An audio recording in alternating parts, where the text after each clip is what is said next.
Hai semuanya, perkenalkan nama saya Aulia dari kelas B dengan NIM 091058042405. Langsung saja kita masuk kepada pembahasan materinya. Tiga fungsi utama birokrasi menurut David Osborne menyebutkan bahwa birokrasi memiliki tiga fungsi utama. Yang pertama adalah pelayanan, yaitu birokrasi berperan dalam memberikan layanan publik kepada masyarakat seperti administrasi kependudukan, kesehatan, pendidikan, dan infrastruktur. Yang kedua adalah pembangunan, adalah birokrasi turut serta dalam merencanakan dan mengimplementasikan kebijakan pembangunan untuk meningkatkan kesejahteraan masyarakat. Yang ketiga adalah pemerintahan umum. Birokrasi juga menjalankan fungsi pemerintahan umum termasuk penegak hukum, ketertiban, dan koordinasi antara lembaga pemerintah.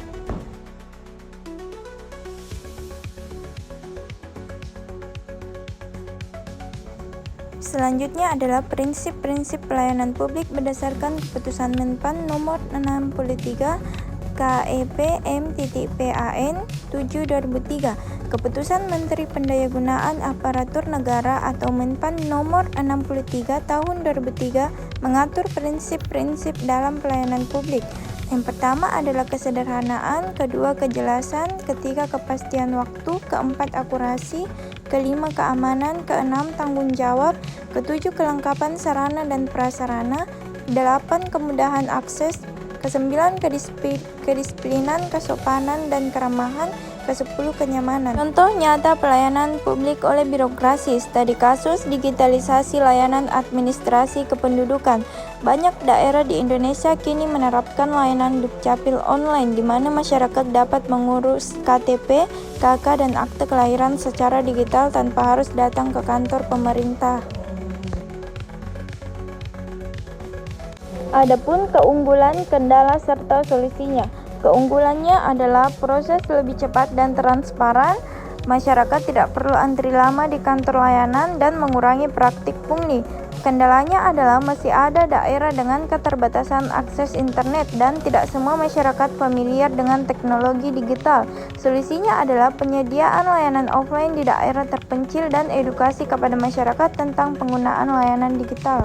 Faktor-faktor yang mempengaruhi kualitas pelayanan publik dan solusinya. Faktor yang pertama adalah kompetensi pegawai SDM. Dampaknya adalah pegawai SDM yang tidak profesional dapat menghambat layanan. Solusinya adalah pelatihan dan pengawasan berkala bawah aparatur sipil negara atau ASN. Faktor yang kedua adalah birokrasi yang berbelit. Dampaknya adalah proses yang berbelit, administrasi yang rumit menyulitkan masyarakat, dan solusinya adalah penyederhanaan prosedur dan sistem digitalisasi. Faktor yang ketiga adalah keterbatasan infrastruktur.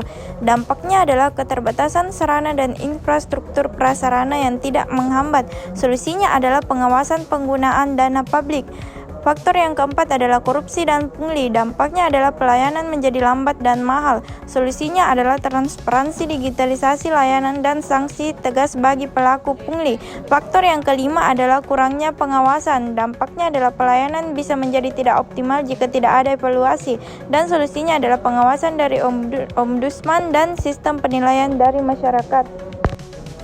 Pendapat pribadi, idealnya birokrasi di Indonesia seperti apa?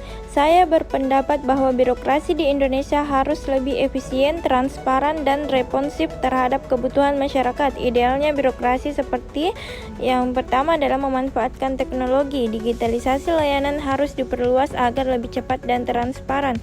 Yang kedua adalah bebas dari korupsi. Penerapan e-government untuk mengurangi si peluang pungli. Yang ketiga adalah mendapatkan pelayanan prima. AN harus melayani dengan ramah, cepat, dan apa diskriminasi. Keempat adalah berorientasi pada hasil. Evaluasi kinerja birokrasi harus berbasis kepuasan masyarakat, bukan hanya prosedur administratif. Demikian yang dapat saya sampaikan. Mohon maaf apabila ada kesalahan. Wabillahi taufiq wal hidayah. Wassalamualaikum warahmatullahi wabarakatuh.